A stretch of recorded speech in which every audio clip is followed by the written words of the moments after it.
Hi, you're listening to Defend Your Time, brought to you by Ontinue. This is the podcast where we help you get stronger security, more value, and fewer headaches out of your Microsoft security investments. In this special episode, we're going to feature a recent CISO roundtable discussion hosted by Ontinue and the Fellsway Group. The discussion that follows explores the 3 keys to building an effective crisis management and incident response program.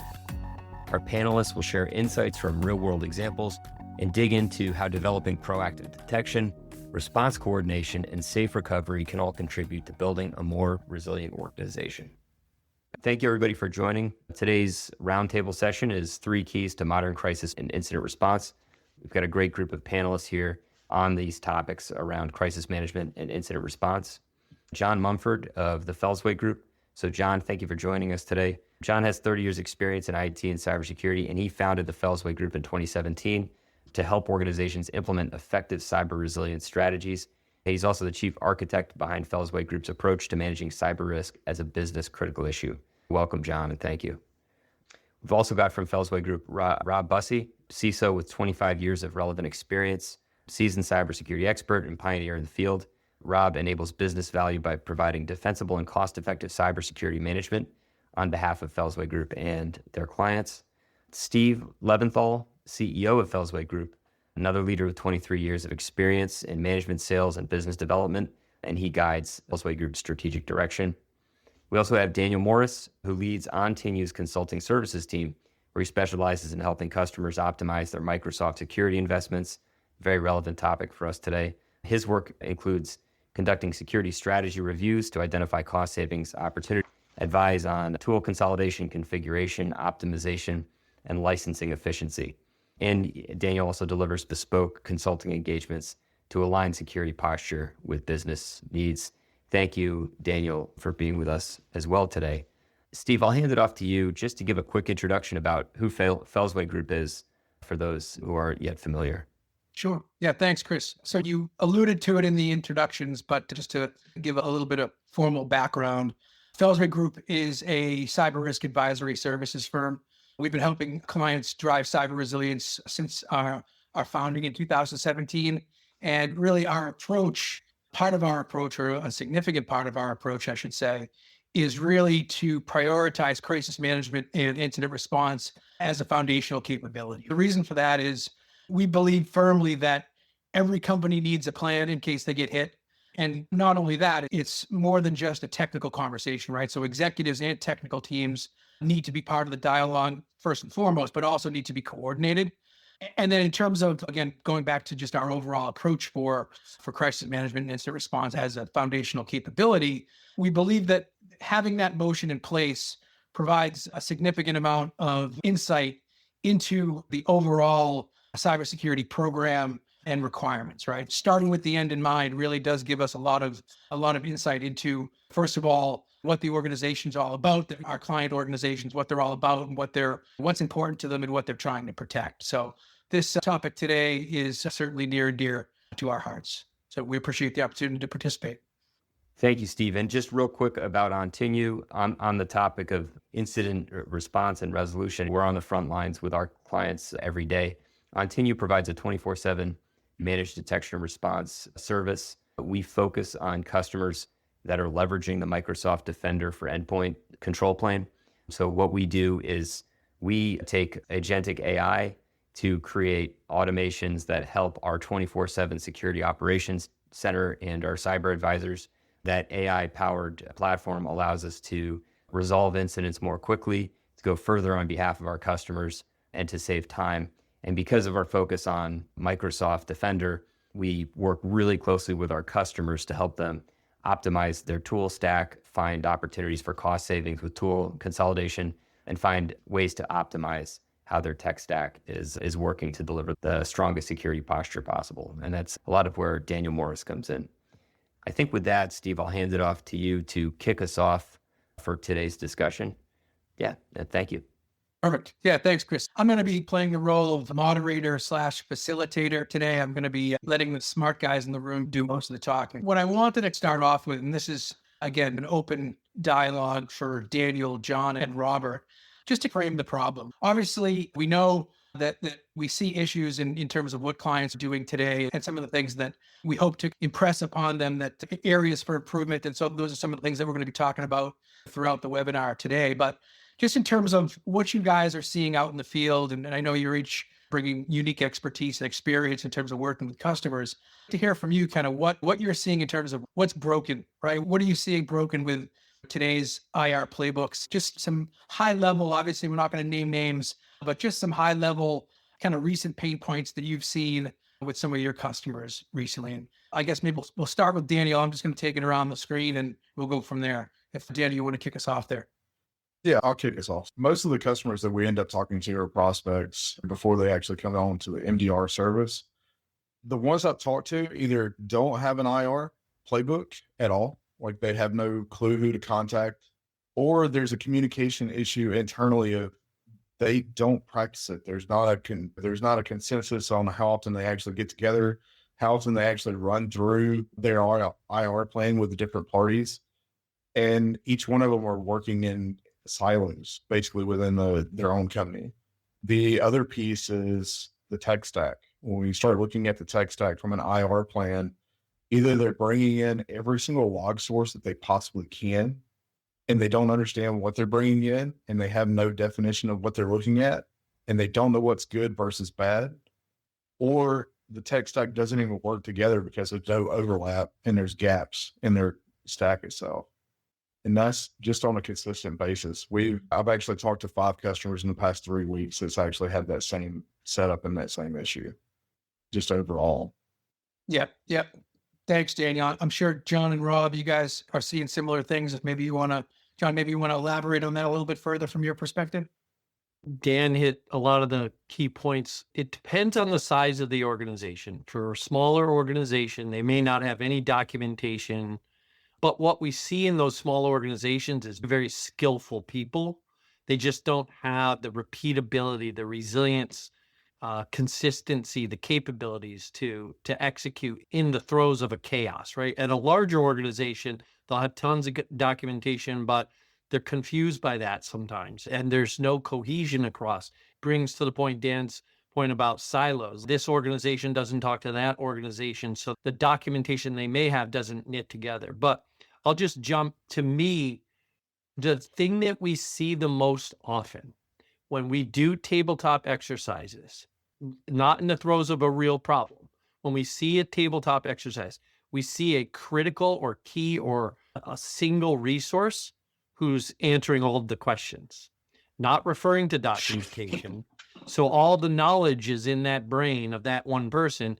And if that person is in a hot air balloon and isn't reachable when a real problem hits, now what happens? You've crippled the organization. Having solid process and procedure, having solid documentation, having the practice around that documentation to not only test your technical capabilities, your skill sets, but also what is written down procedurally, and tweaking that so that it gets better, because the tech stack changes, the world changes, the threat landscape changes. So it's hard to keep up, but key resource, if that's the owner of things and they're not there, that's troublesome. Thanks, John. Rob, any thoughts to add there? Yeah, sure. Dan and John touched on a lot of great points. What I see is that there is non-existent or no practice, right? That's usually why they bring us in. We get brought in, we become their VCISO, which inherently means we're their incident commander. And we're usually starting from scratch. They have nobody in any seat, right? And so we have to put the butts in the seats where they need to be and help them through. A lot of times they don't know the environment. You know, I'm shocked where I work with a lot of clients and the IT or MSP or MSSP don't have a full understanding of the entire environment, right? So how in the world are you going to protect that? And we do this with inventory, BIAs, but it still seems like something that really needs to be solved for a lot of clients. And the big one is the playbooks, right? We're going to talk about this in key 2, so I won't go too deep into it. But a lot of times it becomes overwhelming or shelfware for the clients.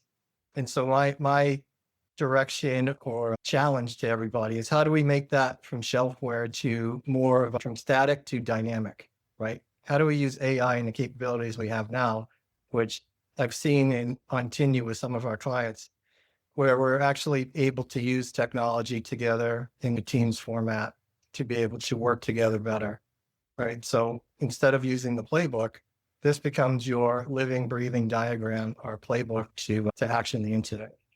And to your point, Rob, we're going to dive into that concept deeper in the subsequent points here. But I guess to start us off formally or officially with the first key point that we talk about, and that's having leadership, defining roles and responsibilities, and making sure that all of the stakeholders are ready and prepared.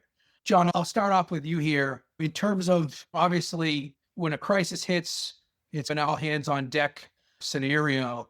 And it's not just security's problem. But why do you think that, that crisis management and incident response, as far as the leadership side of it, why do you see that as also being an executive function?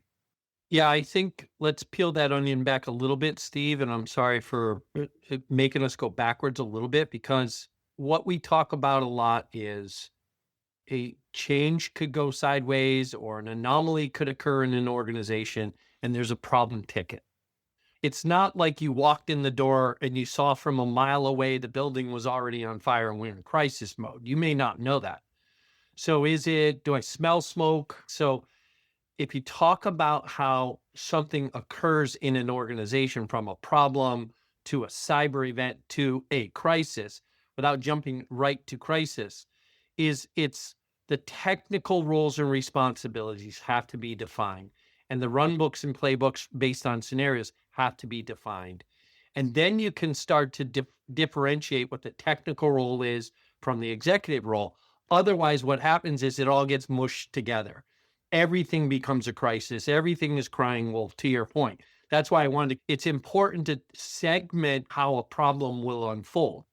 So to your point, the executives have to know not to dabble in the technical space. Let the technical, skillful people try to identify, contain, and eradicate. And if their systems and capabilities are in place and they can do that well, there's fewer chances that the executives have to be involved. But once that goes, the pot boils over and the executives, then the technical team has to realize the executives have a role that's far different. They're contacting cyber insurance. They're activating FBI and forensics, and they're deciding how they communicate to customers, et cetera, et cetera. To your point, crisis management and incident response is first and foremost, can I detect and identify and contain? It's a technical problem. And then if not, then it's a shared responsibility where the tech people are supporting forensics and containment operations and possibly recovery, where the executives are dealing with higher level things, funding for the problem, et cetera. Yep. So that's a great point, John. Rob, in terms of building off of what John just outlined and making sure that there is that kind of organization-wide or cross-functional muscle memory, how do you do that? How is that accomplished, technology aside, but just generally through tabletop exercises, simulations? Like, what does that motion look like? Yeah, great points. And I go back to my Marine Corps training. We learned to improvise, adapt, and overcome.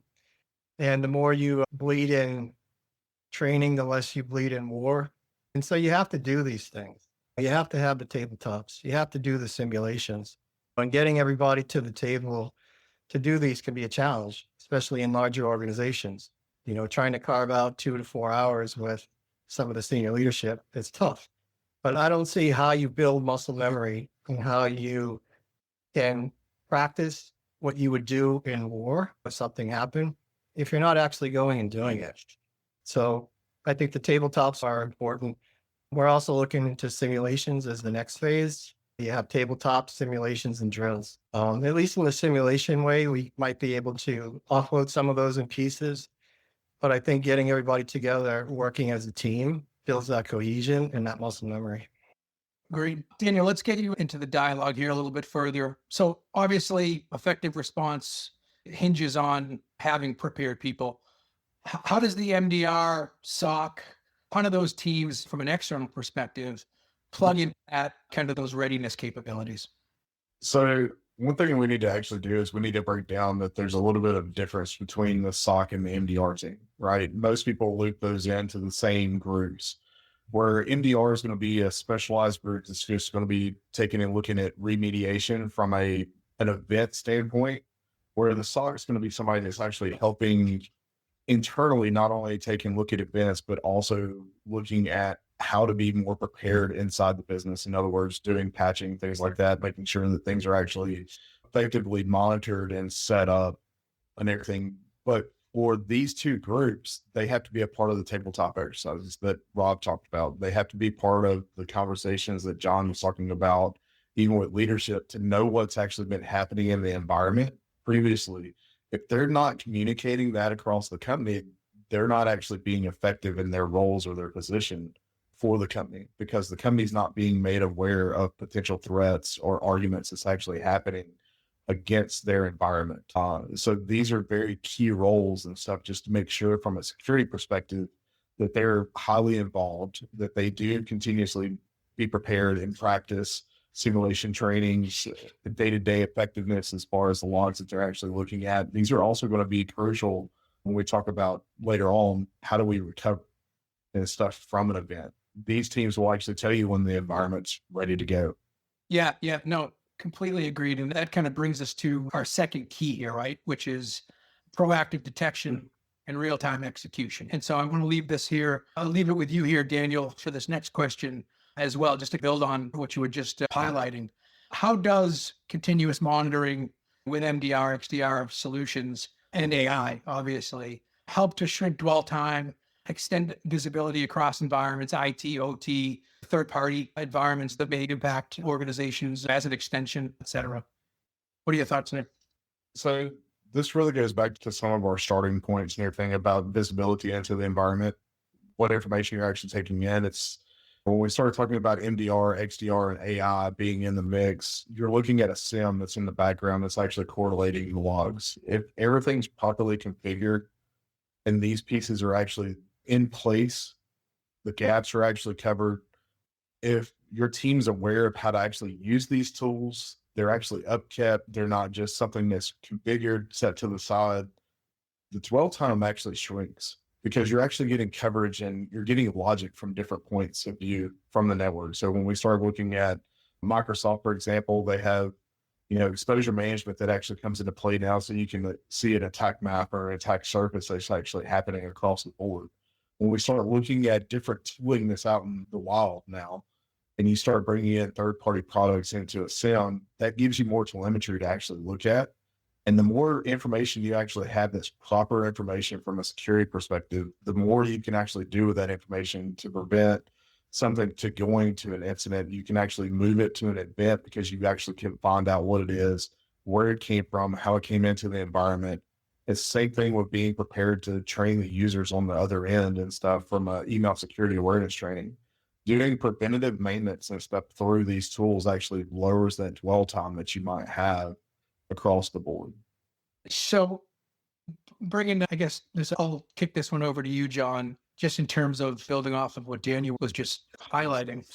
How do we ensure that response playbooks are practical and real-time, role-specific, executable in real time, all the things that, making sure that the telemetry that's coming out of our XDR, MDR visibility is operational from a response perspective?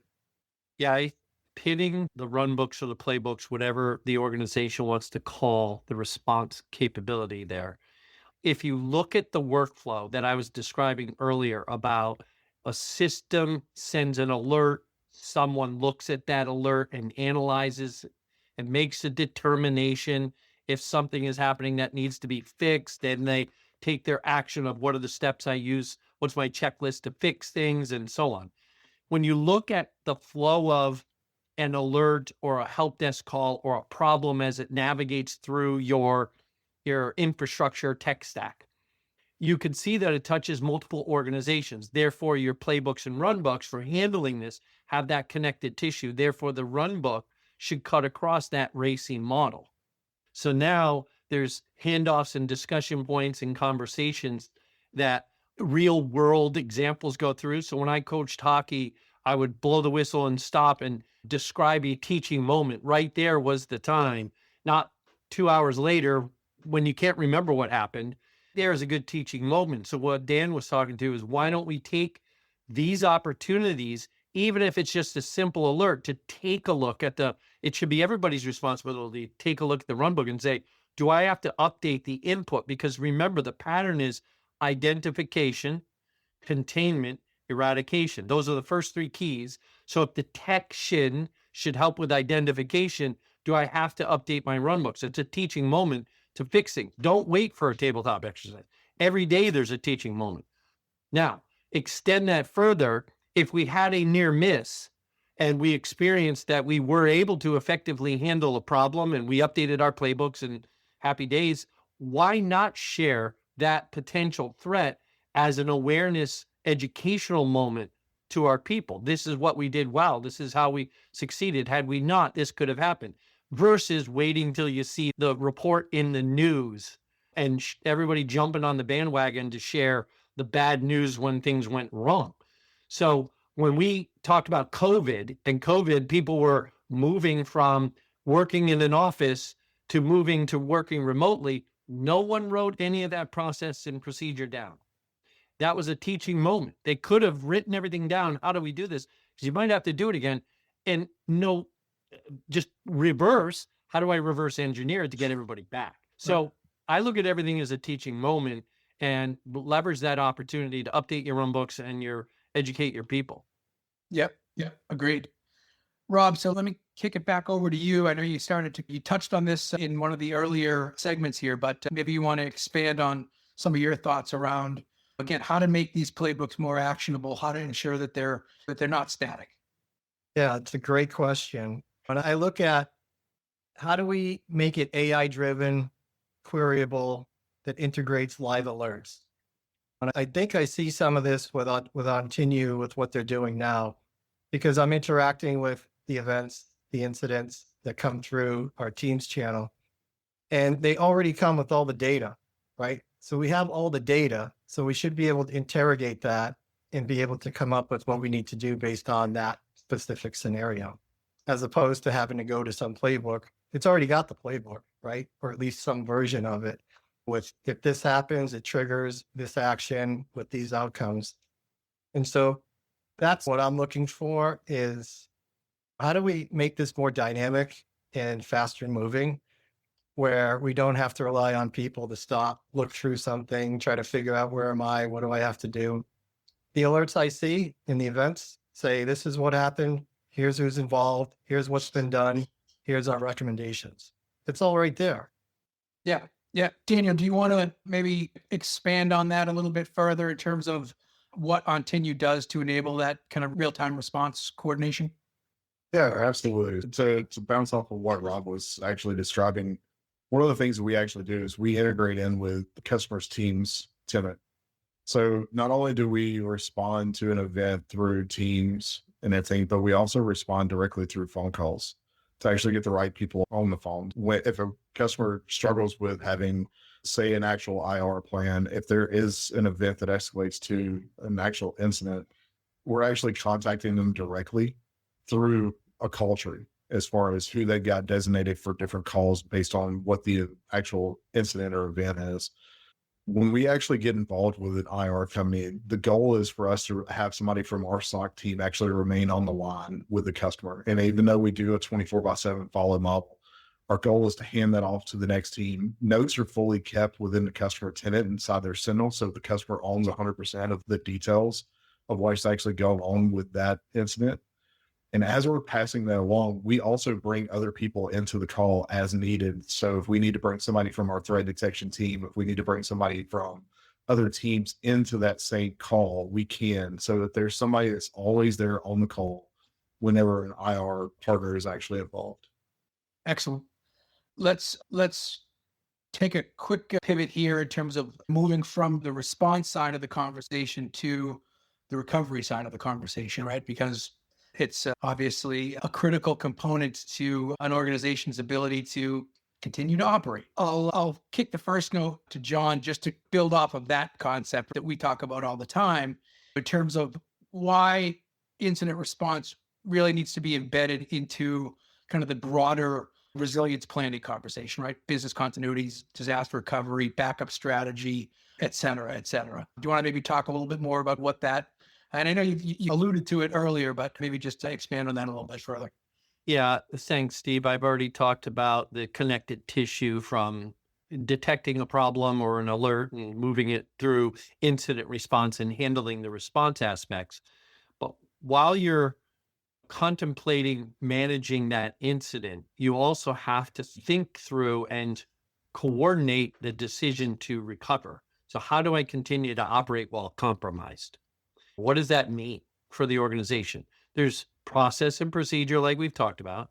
There's skill set and responsibilities and a hierarchy of communication, because sometimes people panic and they want to recover and they can overlay the environment too soon and they lose the forensic capabilities to understand what went wrong or recontaminate. So not only procedurally do you need to make these run books, playbooks, business continuity documents, and DR plans all coordinated, but there has to be an overlay of a hierarchy of decision making. Who's making the decision to activate business continuity or activate disaster recovery? That has to be coordinated. And it's not a technical person who's panicking because the database got corrupted, and it's not old school anymore. This isn't the 1980s version of a corrupt database where we just restore to in production a backup, right? We're talking immutable backups. We're talking about, do we even have a clean environment to restore to?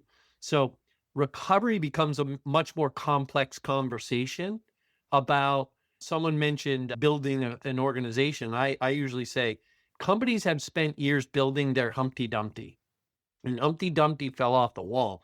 How do I rebuild Humpty Dumpty while Humpty Dumpty is still on the ground all crumbled?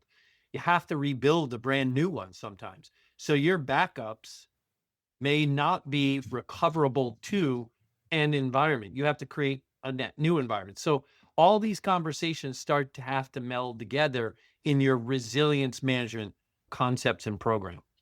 Daniel, from your perspective, how does telemetry and tooling kind of inform safe recovery, to build off of what John was saying?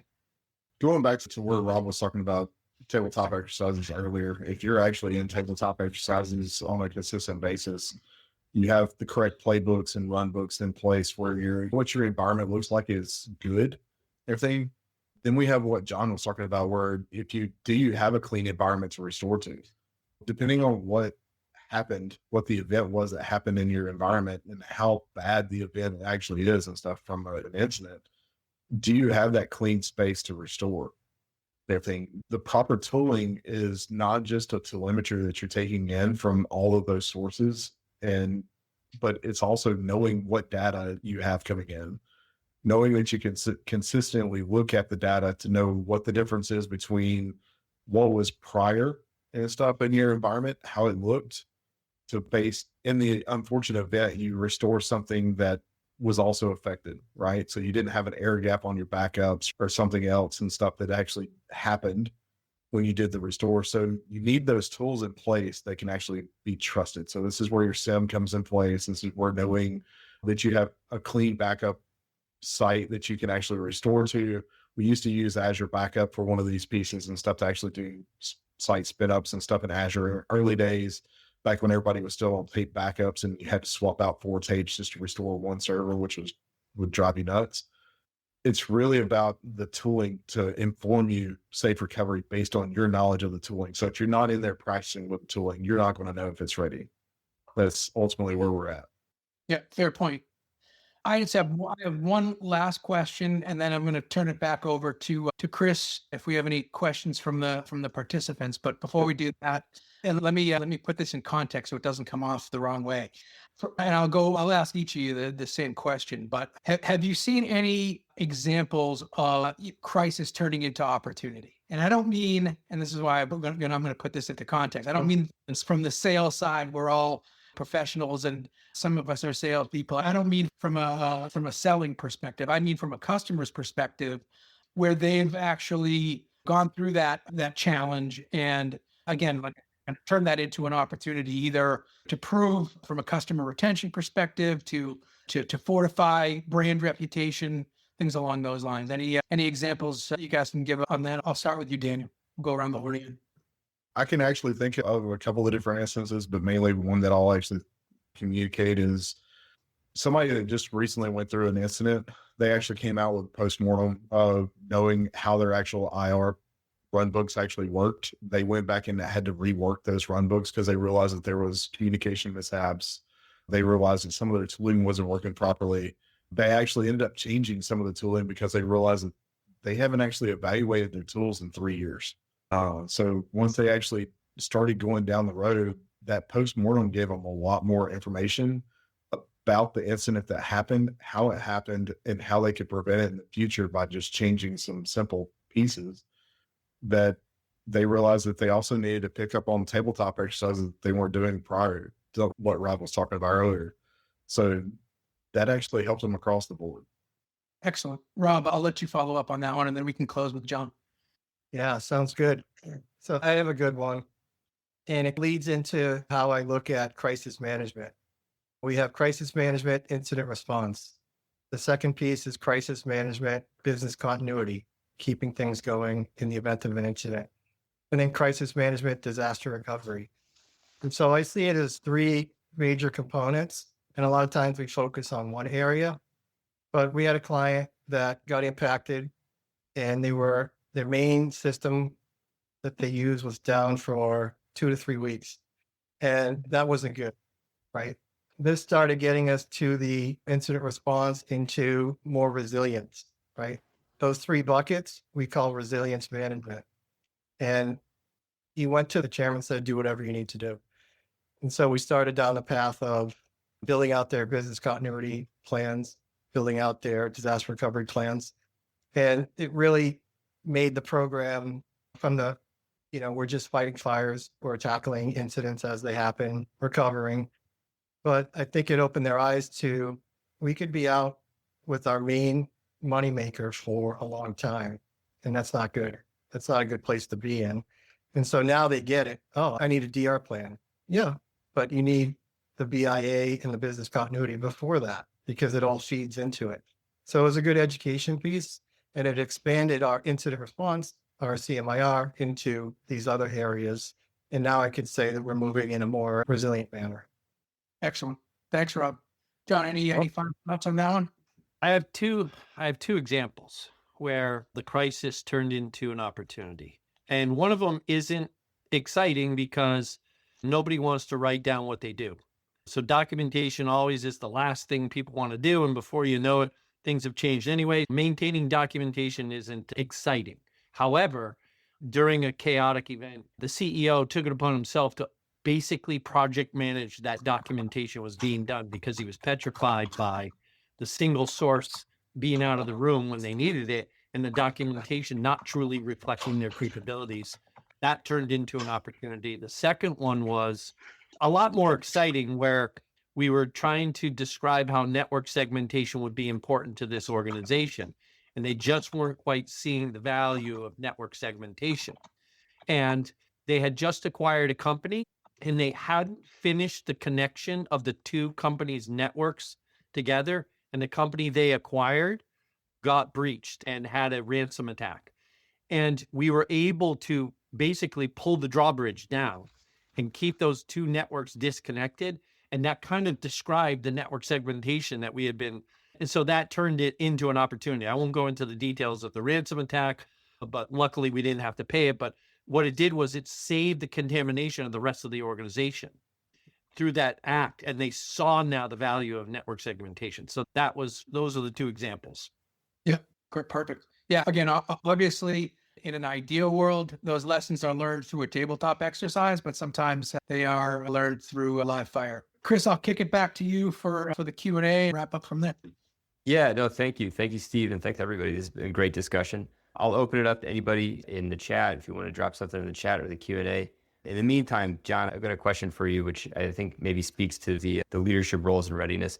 When you think about some of the ways to communicate the value of a strong crisis response program to maybe a CFO, CEO, board level leadership, before something bad has happened. Obviously, you can communicate things in terms of risk avoidance or maybe return on risk mitigation, but even if it's not necessarily about the sort of financial cost of a strong crisis response program, just getting the sort of prioritization and attention paid to that. How do you think about communicating that and getting the right folks on board with a strong strategy? Yeah, I do. I do think proactive risk management is a hard conversation. So getting them to believe that things could happen and getting them to invest before they can see it is hard. So the tabletop exercise actually facilitates the conversation of why resilience management. So the basic conversation, Chris, is we want to see you stay up for business for your customers every single day. And in order for you to stay up and operating for your customers to their delight and the third parties who may rely on you and the service provider, whatever, it becomes more of an operational conversation to say, I want you to stay in business. The investment you've made over the 30 years you've been in business, we want to retain that investment, that reputation, that brand recognition, that trust amongst your customers. So we start there before we talk, to your point, financials. And then we say, so how does that happen? And then you have to lay out, is it just on your people or is it some of the vendors that you rely on? And it becomes a little bit more complex. But the whole point is, I just try to simplify by saying, I want to see you up and ready for business every day when you walk in. So how can we do that? And we can test that out a little bit by doing a tabletop. That's great. And seeing what that looks like. And I see we've got a question from Angel in the chat, which I think maybe is relevant to what you just spoke about. Angel, you coming off, feel free to come off mute if you have a follow-up or you want to get more specific. I do. Hi, guys, and thank you very much for putting this together. It's been very valuable. So I am a VCSO also, but I'm also developing a product that fits right into this, that's AI generated cyber incident response, specifically for tabletops for the C-suite. What I am finding is, and this is for, I would say, mid-tier businesses, so 50 to 500 employees, is it's hard to even start that tabletop conversation if they've never done one before. So I think someone earlier said it's really hard to get the C-suite in a room for 2 hours to run the tabletop, which absolutely it is. But I'm also finding that it's hard to even reach out to the, I'll say, correct people to start the conversation because they're like, oh, my IT person has it. They're making sure that we got backups, but they don't understand the importance of getting the C-suite involved. So how have you all started that conversation? Yeah, I'll jump in. Thank you so much for attending and thanks for your question. First and foremost, we always separate the two, like you heard us say, because there's a built-in reason. What we don't want to have is the executive ask, let's say we were doing a 0-day tabletop exercise and the executives are asking the technical people, why couldn't you detect this? I invested X number of dollars in CrowdStrike or some tool, right? Why wouldn't you be able to, why couldn't Ontinue detect that thing? And now you're getting into a technical and a financial and a budget battle in a tabletop exercise. So we don't want to do that. We want to separate. We want to test the technical team first and evaluate their capabilities truly and not expose them in front of the executives. So once we know that they may have some pitfalls and lessons learned that they can pursue as a budget item, we'll avoid that when we escalate to the executives and hold the executive tabletop to get them to focus more on not the technical feasibility and plausibility, but focus more on their role, which is talking to regulators, activating cyber insurance and things like that. So that's why we keep the two apart. But the value to me is I just want to keep you guys up for business. And best way to do that is practice. I want to keep people safe and their data safe and your system safe. And I think practicing is the best remedy for understanding your true capabilities versus an audit.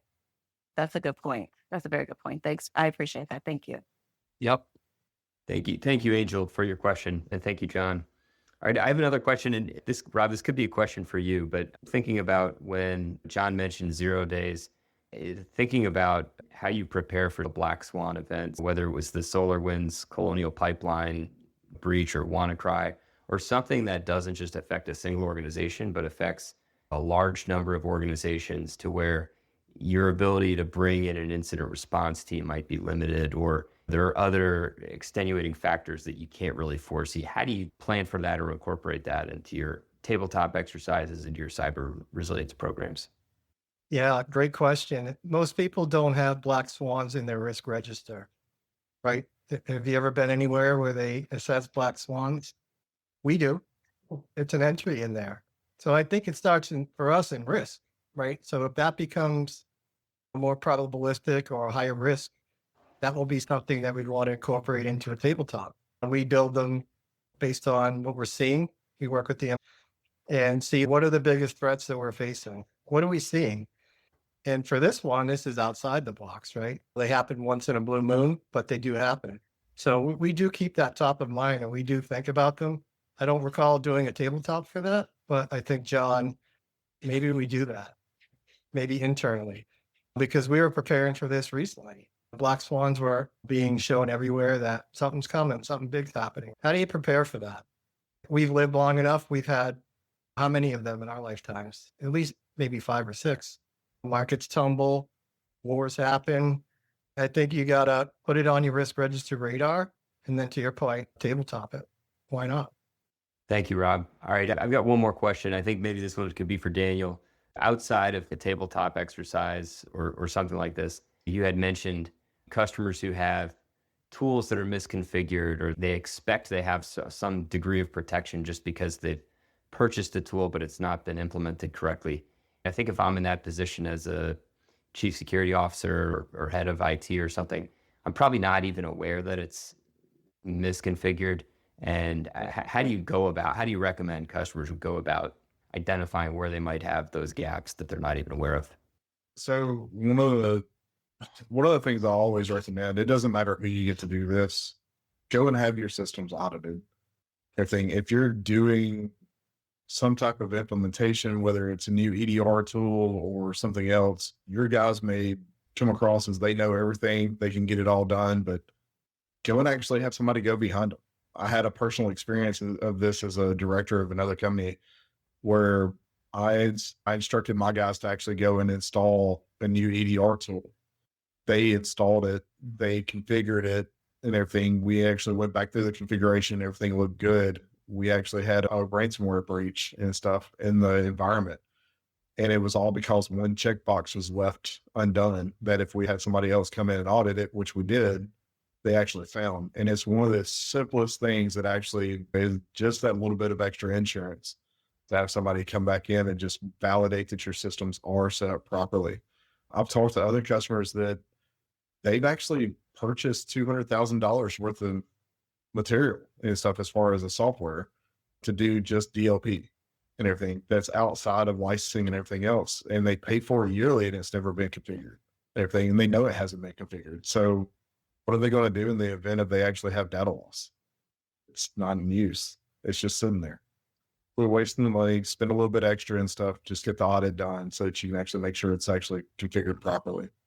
Awesome. Thank you, Daniel. Steve, I think I'll probably wrap us up here. We've got a couple of ways you can engage with either Ontinue or Fellsway Group. At Ontinue, we offer through Daniel and his team security strategy review, where you can have a no-cost security roadmap development session for qualified customers, where you'll receive a ROI calculation, comparison of your tools versus what Microsoft offers versus what you might have currently implemented today, and where you might have consolidation opportunities, and then a comprehensive roadmap for how to get there. And then, Steve, I'll turn it over to you to mention some of the cyber risk advisory services that Fellsway offers. Sure. Yeah. We offer a comprehensive suite of services and capabilities around governance, risk, compliance, resilience, data governance, et cetera. But specific to the topic here today, we can help clients really at whatever stage they are in their crisis management and incident response program maturity, right? So we can help develop the policies and playbooks for executives. We can work with your technical team to develop the scenario run books. Obviously, as we've talked about quite a bit here today, conducting those executive and technical tabletop exercises. These are specific services that we offer. And I'm sorry, I forget the woman's name who had asked the question about tabletops, but The three questions that we ask folks to consider anytime we're having this dialogue, first and foremost, is do you have a crisis management plan or playbook? Have you tested it with a tabletop exercise recently? And have your executives participated in those exercises? And the third, a lot of times the answers that we get to those are yes, sometimes, and typically no. And in that order. And so when we talk about those executive sessions and the value of conducting those, it's a very straightforward conversation for execs. We ask them a couple of quick questions. Do you want, and again, I don't take this the wrong way, we're all cyber and IT professionals, but do you want your cyber security team or your IT team contacting your customers when there's an outage? Do you want them contacting cyber insurance to enact the policy when there's an outage? Do you want them dealing with regulators if there's an incident? Typically, the answers to those questions are no, because those are executive roles. And that's really the kind of the answer that I would give to the question about what's the value of conducting these exercises. It's making sure that everybody understands their roles and responsibilities in the process. Thanks for listening to Defend Your Time. This is the podcast where we help you get stronger security, more value, and fewer headaches out of your Microsoft security investments.